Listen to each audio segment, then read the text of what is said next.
सबसे पहले यहाँ की सम्मानित जनता को और यहाँ की आयोजक कमेटी को विशेष रूप से बहुत बहुत आभार और साधुवाद कि वो लोग शाहीन अण्णाभाऊ साठे की जयंती को इतने धूमधाम से मना रहे हैं।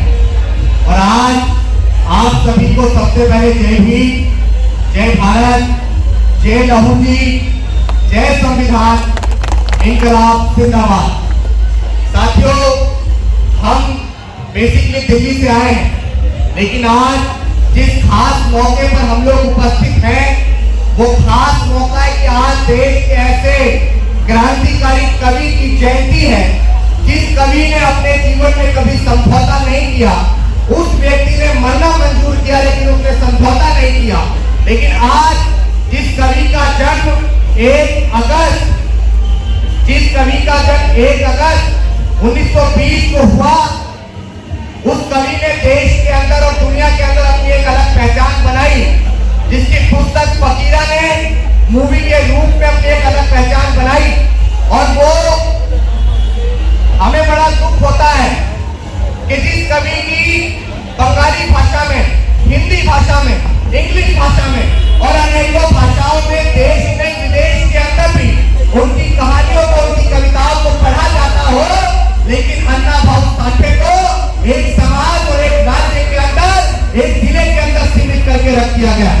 लेकिन वो कवि, जिस कवि ने डॉक्टर बाबा साहेब अम्बेडकर को अपना प्रेरणा माना था, हम सभी को बड़ा दुख होता है कि हम ऐसे कवि को, हम ऐसे लोक शायर को आखिर मरने के बाद क्यों याद करते हैं।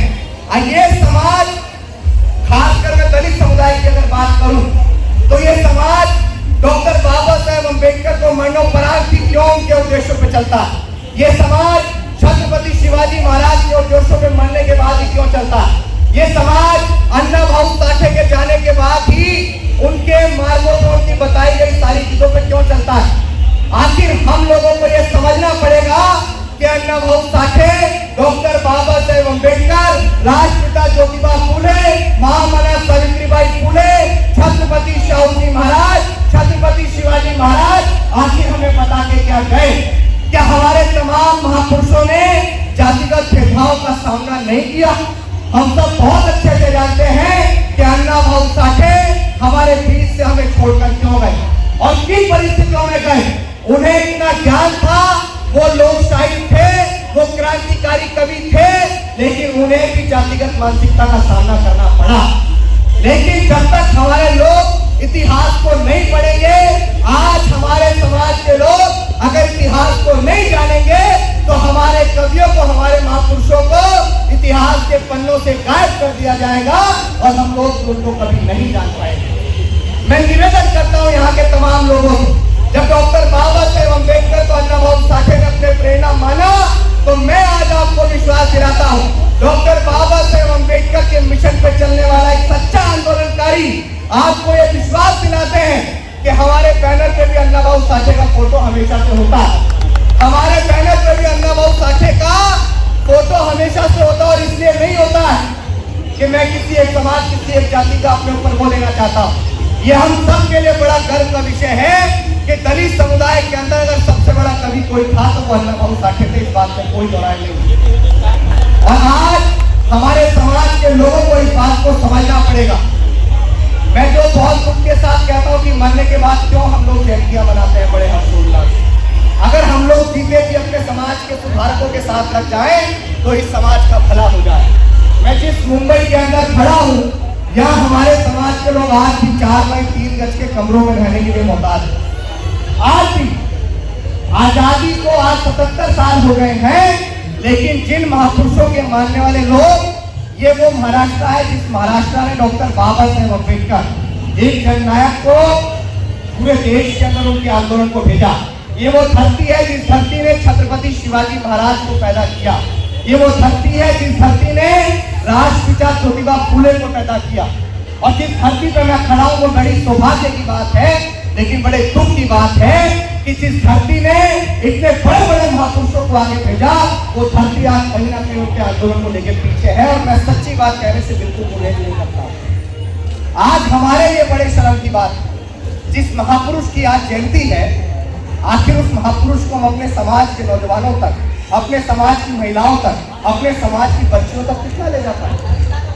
नहीं ले जाता। अगर मैं उनका इतिहास जानने पे आ जाऊं, क्योंकि मैं तो पढ़ा हूं, मैं पढ़ने वाला शख्स हूं, मुझे पता है कि उनके आखिरी समय जब वो 1969 को हमारे बीच से हमें छोड़ के गए तो किन परिस्थितियों में गए। उनके एक मित्र ने उनसे बोला कि आपकी कविताएं विदेश में प्रसंग हो रही हैं, अच्छा खासा पैसा मिलेगा, आप यहाँ कोठी बना के क्यों नहीं रह लेते हो, क्यों इन बस्तियों में रहते हो? तब अन्ना भाऊ साठे ने कहा कि अगर मैं कोठियों में रह लूंगा तो मैं अपनी सोच से, अपने विचार से कहानी और कविताएं तो लिख सकता हूँ, लेकिन जो दर्द, जो तकलीफ हमारे समाज के लोग इन बस्तियों में रहकर भुगत रहे हैं, वो सिर्फ भूखे पेट रहने से ही वो विचार आ सकता है। लेकिन अन्ना भाऊ साठे ने कोठियों के वो महलों के वो ख्वाब त्याग दिए और वो हमारे समाज को, वो महान समाज सुधारक है। समाज सेवक में और समाज सुधारक में अंतर होता है। समाज सेवक वो होता है जो मंदिर, मस्जिद, गिरजाघर और तमाम जगह पे जाके मत्था टेकता है, लेकिन समाज सुधारक लाइन खींच के अपने पाले में खड़ा होता है, वो अपने समाज को सुधारने के लिए काम करता है। और अन्ना भाऊ साठे समाज सेवक नहीं थे, अन्ना भाऊ साठे समाज सुधारक थे।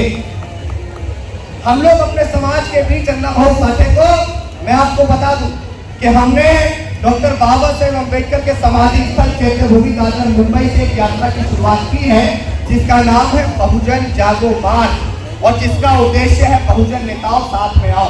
मैं कोई पॉलिटिकल लीडर नहीं हूँ, देश में बहुजन शायर के नाम से मुझे जाना और पहचाना जाता है।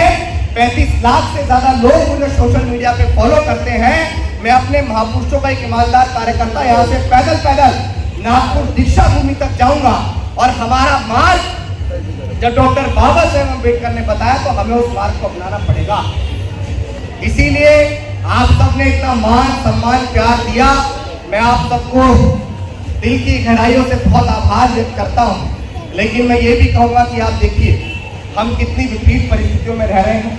आज शायद अन्ना भाऊ साठे को मानने वाले कुछ लोग अच्छी जगहों पर जाके रहने लग गए होंगे साहब, लेकिन हमारा समाज आज भी, बहुत सारे लोग नशे की लत में हैं, बहुत सारे लोग शिक्षा से वंचित हैं, बहुत सारे लोग बहुत सारी सुख सुविधाओं से वंचित हैं। अगर हम अपने समाज को कुछ देना चाहते हैं तो हमें अपने प्रचारकों को पालना पड़ेगा, हमें अपने प्रचारकों को पैदा करना पड़ेगा। जय लहू जी उस दिन ज्यादा अच्छा लगेगा जिस दिन जय लहू जी सिर्फ महाराष्ट्र तक सीमित नहीं रहेगा।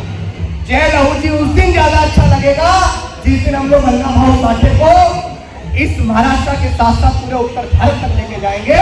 और हम आपको पूरा विश्वास दिलाते हैं कि तथागत बुद्ध के नमन के साथ, डॉक्टर बाबा साहेब अम्बेडकर के नमन के साथ, राष्ट्रपिता ज्योतिबा फूले के नमन के साथ अब अभिषेक जाटव अन्ना भाऊ साठे को भी नमन करेगा, अपने हर वक्तव्य में नमन करेगा, क्योंकि ऐसे लोकशाही की वो यहाँ कौन सा एरिया है सर, मेरे नहीं, इसको हम लोग